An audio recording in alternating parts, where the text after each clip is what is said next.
I'm on the phone with Michael Emory of TVOI News, and he is on scene, and you're in Burns, right? I'm in Burns, Oregon, that's right. We're about 30 miles away from the Malheur Range area. How many miles? About 30 miles. It's just right outside of town. It's not very far. It's kind of out in the middle of the range. All right. I would like to ask you a couple of questions, Michael, about what's going on in the situation in Burns at the moment. One of the questions. There's quite a lot of information. Go ahead. One of the biggest questions we have for you is if there are government agencies and militarized police units in your area.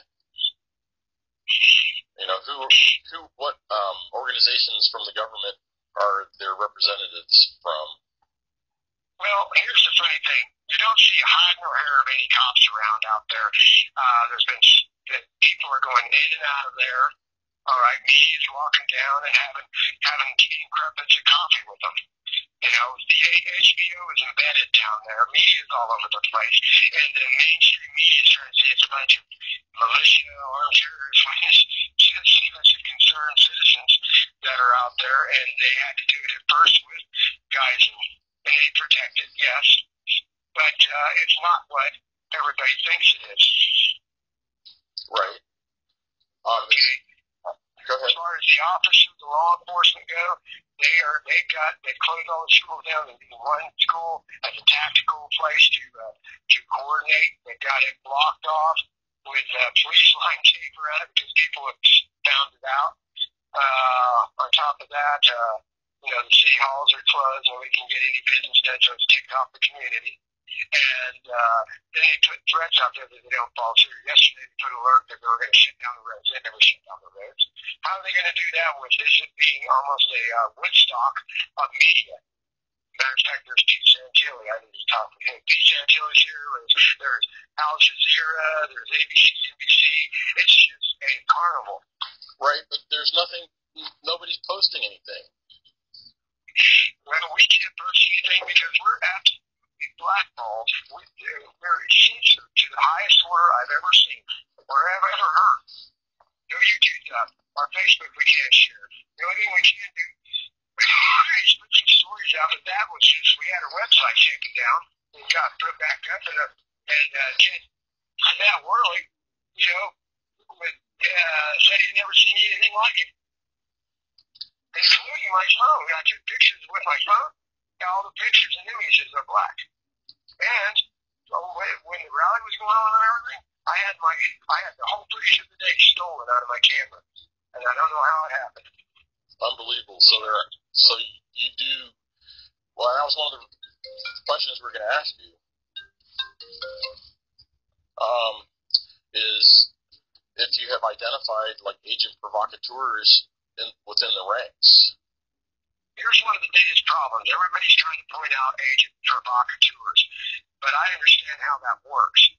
And it isn't a front face of an individual that thinks that he's an agent provocateur, that he has a mental, it's almost like MK Ultra, but what it is that somebody has an advisor behind that encourages them for something that they want so bad to overlook common sense. So it's beware of your counsel. This is how PSYOPs works, and it's very sophisticated and very long thought out. Right, that's somebody that is a wind-up to it. Yes, it's the federal government stopping this situation by hook or crook, and yes, but it's not a direct asset as much as it is somebody that's a wind-up to it. Gotcha. All right. Yeah. So this is pretty much being played out like fourth-generation warfare or asymmetrical warfare? It's pretty much being played out, and it happens all over the world where you work within what's in the mind of the people and what's in their passion, get them an emotional response of desperation, and that's what's happened with Bundy. I was embedded with the 3%ers as a journalist, but I knew that this was the program that they wanted to present to the people of Harney County in a vote. That's what I thought. But then I heard a few things that I didn't like, and I was trying to get some intel, and I was privy to Bundy wanting to do something like this, but not like this. So, within different groups make sure I was not around to get that information. But all right, so is anyone else having trouble with getting communications out, whether by phone or by live stream or internet, or is that a pretty widespread problem? Well, we had a problem with the video uploads for YouTube. I'm not blocked, but what it does is when I try to upload, it'll start off at like 24 minutes, and then it'll be 24 hours. It'll just sit there and spin. I don't care where I jack it. Is the same thing happening for other journalists that are on scene? Pizza and Chili keeps having the fee dropped, and you have to pay for a higher fee.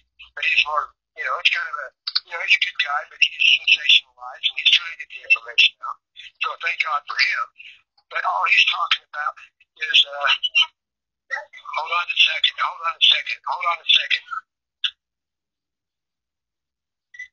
All right, we're still on the phone with Michael Emory. He's got an urgent situation that he's taking care of. Hopefully he'll come back in just a moment. That's okay. Yeah, there's a lot going on in the scenes. Okay. All right. Are there any children still at the Mauer site? Yes, there's people coming in and out, and they're coming in for supplies, and they're getting eggs and whatever else they need. Okay. All right. I'm asking if there are children there because of Stuart Rhodes' urgent message that went out last night. Oh, there's a gal when she got her little baby that comes in and out. It's not like they think. And by the way, I like to put an announcement about Stuart Rhodes. It's the very onslaught of this. We had a lot of people coming there, and the narrative wasn't about the hams, it was about the ham and cheese. And he would not listen to us. He would not address that there was a safety committee that was asking for help for protection so that they could do a common law grade of jury. And Stuart Rhodes disavowed that. He was privy to it, and instead he became the provocateur to put disinformation out, and is right now continuing to put disinformation out. So who is Stuart Rhodes? He is not a note keeper. If anybody, is a plant victim, because maybe he's lost his mind, because he's doing the most disservice to the oath keepers that anyone possibly could, and the most damage. Because if it wasn't for Stuart Rhodes, there would have been double the amount of people here, and none of this would be happening right now. All right, and the whole thing is really all about the constitutionality of government-owned lands and the constitutionality of armed forces from the government trying to squeeze out rightful owners of property, mostly because they've sold the land to China and has minerals and natural gas. I'd like to get Becky Davis on the phone because she's the expert in what the real issue is about the land. You got a second, Becky, to talk to him on air? Sure. This is Becky Davis. Hi, Becky. This is Ted. How are you? Hello. Hello. Hi, who am I talking to? This is Ted Metz. Oh, Ted Metz, and you're on the air. Well, no, we're just doing a recording. We're pretending we're live on air. Oh, okay. All right. Well, do you have any questions in particular? Or? Well, the question is, why is the BLM and the federal government trying so hard to take the land away from these rightful owners? Because that's really what the issue is all about to begin with.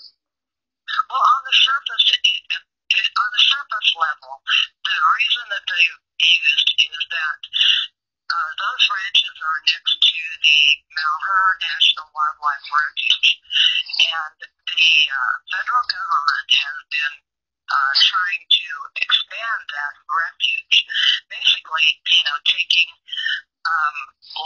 county land out of productive use and locking it up as locking it up in a national park or a refuge or a reserve or, whatever name they happen to give it. But the idea is to lock up land and take it out of productive use. And in the outlying areas, like where the Hammond Ranch was, or where it is still, but probably won't be for long, those areas are where the cattle ranches were. And so that's why the BLM is the lead agency in what has become systemic abuse of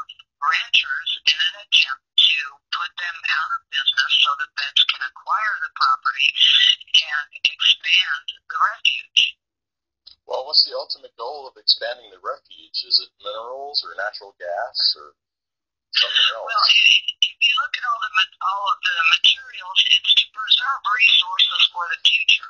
I'm sure you're familiar with Agenda 21, Sustainable Development. Preserving resources for future generations. It's part of the cost of what I call the eco-terrified. They want to lock up all the resources and preserve them for the future. But what we found out recently is that this area, there is a great deal of mineral wealth in the ground. And so it's kind of looking like what the feds are really doing is attempting to acquire areas where there is wealth, because any area where there are a lot of natural resources, whether you're talking about timber or minerals, that you mine or that you excavate from the ground, that's where real wealth comes from. Right, and I had read a mineralogy report for that area being rich in uranium, platinum, gold, silver. Right. And so these ranchers apparently have been sitting on, essentially, a gold mine of natural resources without realizing it. And so what the BLM has been doing through systemic harassment. Yeah. Pardon me? Yeah, harassment is exactly right. Yeah, harassment and abuse of the regulatory authority. They've been basically putting ranchers out of business. And the Hammonds have seen, I forget the number of ranchers that have been put out of business, but every time a rancher goes out of business, the BLM acquires the property and adds it to the reserve. Well, they've basically isolated or surrounded the Hammond Ranch. Yes. So that the Hammonds were the last ranch standing. Well, that's pretty much the same situation as the Bundys. And that family in New Mexico with the gold mine. Exactly so. And it's happening all over the West. Because traditionally, in the rural areas, people live on the land. They work the land. They're good stewards. Yes. What for timber and farming and all of that stuff. Well, with the Fed's land grab going on, they are trying to basically depopulate the West. Right. And push all of the people from the rural areas into the cities. Yep. Because the cities, of course, are easier in the cities. People are easier to control, and that leaves all of the wealth in the rural areas to the network. I have to call it a network because I have studied the organizational structure and the relationships between county officials and the federal government. It is a network that is essentially the shadow government. Yep.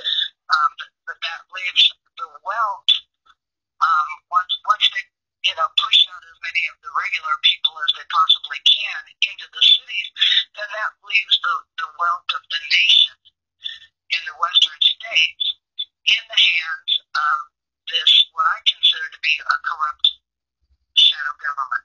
Yes, and on that note, Vicki, can you get me back to Michael? Sure. Thank you so much for the update. They did. Hey, Michael. So, I don't know if that cleared the air, and there is something added to this. The people of Hardy County set up a safety committee. Okay, and that safety committee was to give power of enforcement for a citizen grand jury to come over the investigation of the Harmon case and expand from there. That's what this has all been about. And however they've done it, they've tried to turn it away from that. Right now they're going to have a committee community meeting, and the sheriff has announced that no media or any outside sources can talk, and that the citizens that want to talk have to sign up. They basically are going to shoot who talks to jive the narrative. Right. And then you got the Delphi technique where they have people in there steering the conversation. Yes. You've been through that a lot. And what it is that the boss hogs out here, this is so much like open ranges, that the boss hogs that have been endorsed criminals to allow them to get the scraps off the public here, the sheriff before was horrible. They finally had to remove him because he just got too greedy. So they put they didn't elect the sheriff, they appointed him. And he is just some yes man that would do whatever they asked. Jeez. Okay, and that's what they have. And the people, I talk to everybody, and they are sick. They're trying to support these people out here, but they don't have a voice because anybody that's a business owner better not speak out of turn. Jeez, that sounds like the Old West. It is like the Old West. This is no different than, if I could call all the professions, all hands on deck to come into this area for the support of the people of Harney County, you would get such a massive response from this community. It would change the face of this nation. So I did see some interviews, and it seemed like most of the community didn't want their faces shown, but that they were all in support of what y'all are doing. And that's one of the main things is that they didn't address the redress of grievances. Well, the people that did are being, they're just being shown inside. This is a small community, okay? And the person that owns the Safeway has been demonizing the people with the committee of safety and everything else, and nobody in the local community wants to shop there. Look, remember in the movie Open Range where two brave souls came in there and said, we're not going to put up with this, they're going to go up against the sheriff, and the whole town nervous meeting and stuff, well, that's my son and stuff. This is exactly the same. You might as well say the modern era of Open Range.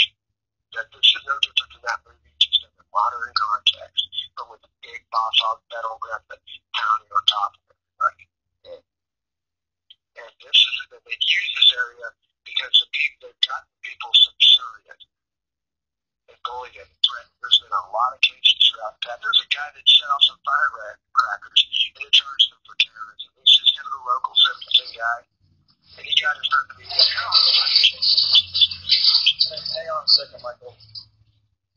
Okay, say that again, please. I said there's a guy here that was charged with terrorism for lighting off firecrackers. Well, it caused an acres fire, and so they charged him on eco-terrorism. Oh, my God. This is going on all over the place. It's gotten out of hand. And the people here are just, there was 30 ranches that went down to where the standoff is to talk to him and find out what they can do to try to get a grasp of what this is about. But somehow, this message about what I'm talking about has escaped him, and he's on to other things. His advisors, his counsel, is what's misadvising him right now. All right? And that's the problem. Right, because this really, the focus really needs to stay on the constitutional constraints of the government. Right. And how they've overstepped and need to be reined back in. Well, that's what it is, and that's what he started off to do. But somehow his counsel has steered him into this direction where we had victory Saturday with well over 300 people, and half of the town people were parked in their cars watching it and celebrating. People were crying. Okay? And at the very end, Annie gets up and says, we've taken this area, follow us. We're taking a hard stand. And everybody's going, what? Even the 3%ers thought he wasn't going to do something like that, that was something we were going to bring up if the people wanted it. And so we all felt like we were suckered. And I got to say, I support the reason why they did that, but I don't support the time. And I want to support those people out there, but I wish that they would keep talking on the issues. I went down there to try to talk about these issues, and it was pushed to the side. Okay? You want and the ranchers were trying to find out what's going on, and there was some common sense about different things, but it wasn't concrete enough about how you do it. They're talking about what the rights are, but how do you do this? And it seems like when I try to talk about how you do this, they push me aside. So I don't understand. This is the truth. This is what's going on. So there's a problem with understanding how the law works and how to make the law work in your favor. Well, I think that I think that there's a direction of how you apply it. Sure, we've got all these legal instances, but all we have to do is do what we started to do, which he put forward on the safety committee, and how you form a committee of safety to protect the jurors so that you can open up a case and even open up an audit of all fines, fees, and levies, or whatever is coming in. And if they don't do it, you have the authority of law to arrest. So that's all this is. You mentioned earlier that this is about trying to establish a grand jury. That's what the goal to this is to establish a jury system for investigation to criminality within their local government, with the power of the force of arms like a police department if necessary. No different than our founding fathers. And that is a proper recourse that people can accept. If you have evidence of a crime and they will not address it, then you take it to the people's court and you do a proper trial. And you investigate it. If they're found guilty by the jury of their peers, you can put arrest warrants, summons, everything. You just take your courts back. That's all this is. And everybody keeps spinning off on one way or another instead of looking at the application of it. Right, because we're doing the same thing in Georgia. We're trying to regain access to the grand jury system. And well, you don't have to ask the King's Court. See, this is where everybody misses the boat. They read the professorship of everything else, but how our founding fathers did it is they went and did a redress agreement. They didn't listen to it. They have an open criminality that everybody agreed with enough to get petitions signed. They bring it back to the safety committee and say, we need power of arms of enforcement to this so we can protect our jury system against these people that potentially committed a crime and to do their own courts. You don't need their courts. Their courts are corrupt. Oh, they're totally corrupt. We know all about that. Courts and ask for permission. Correct. That's what this is about. And we need to quit spinning it off to confuse people. Well, that's why I'm asking these questions to clarify, because, of course, the mainstream media and other people who don't understand the real issue are distorting it to be some sort of a patriot standoff. But I don't know, they're kind of like labeling wacko nut jobs when it gets down to it. It's a bunch of reasonable men trying to enforce the rule of law. That's basically what Bundy's trying to do. The only problem he did is somebody, because he wanted this to happen so much, said, look at all the people that's here, let's do it now. Instead of doing it the proper redress of grievance way. That's his only fault. The people would have gone along with it. I've talked to many people. They said, yeah, we can take her. The ranchers are even in favor of doing that because they want to open the range back up. But his counsel, Bundy's counsel, this advisor, I was in place as a independent reporter to make sure that this was handled properly so that we can make sure that the people are comfortable. We're not here to hurt them, we're here to help them, and we got their confidence. And that confidence was shattered because of what Bundy did. Okay. And it wasn't all right. And that confidence is still here, though, by the people. They want what we started to do. They're begging for support by the militias to give protection for the jury system. That's what they want. So they want to reestablish law and order. Yes. It's all about law and order. It's about equal justice of the law. Equal enforcement of the law. Equal protection. Yes. There's so much crimes that have been committed by these council members and commissioners and sheriffs and investigators and all this other stuff. It's a nationwide issue. Knows about it. It's a nationwide issue also. That happens in every community across the nation. Maybe this is an example for other people to lead by to do it right. And what I would like to say to everybody out there that's listening, you have crime in your area, you get the consensus of the crime, you get a petition breach, you get a redress of grievance, and you apply that to the citizens and exposure of that crime. And if they will not address it, then it goes back to a safety committee to give protection to the jurors, and you'll a trial by your peers. And all you got to do is look how our founding fathers did it, and there's no difference between what they were faced with and what we're faced with. And that's as simple as it is, folks. Well, Michael, I really appreciate that. I know you got to get back to minding the store there in Burns, Oregon. So we'll let you back to it. Can I put a shout out for a little bit of support though, because we need to stay here? Is that okay? Yeah, shout out for support. And how can we get support to you?